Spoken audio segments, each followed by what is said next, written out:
Good work getting here so fast. This mission has top priority. Target, Yosef Preboy.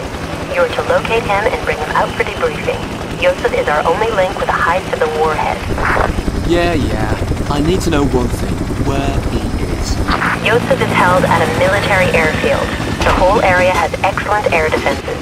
We have to place you some distance from the target until those defenses are disabled. What? Is transport waiting? You'll cover the ground using locally resourced transportation assets. You mean I have to steal something? Exactly. You will travel to the next goods yard. There, you will resource transportation. The whole operation is simple. There are 3 stages. 1. Acquire transportation assets. 2. Disable air defenses. 3. Find Yosef Preboy and extract him for debriefing. Even a grunt like me can follow it. I see. That's the best we have.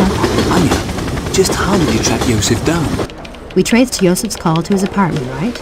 Local agents raided it and found photos of Yosef and his mobile number. So we call it and triangulated the coordinates. The mobile's located at a military airfield. That's where Yosef is. That's our primary target. Fine. Assuming he's there. You must make your way through the goods yard to the truck. Avoid the cameras at all cost. If you alert the security, you'll have the entire base zeroing in on your position. Get to the truck. This is your objective on the mission. Reach it and steal it. I want this mission to be brief and above all quiet. Get to work, Jones.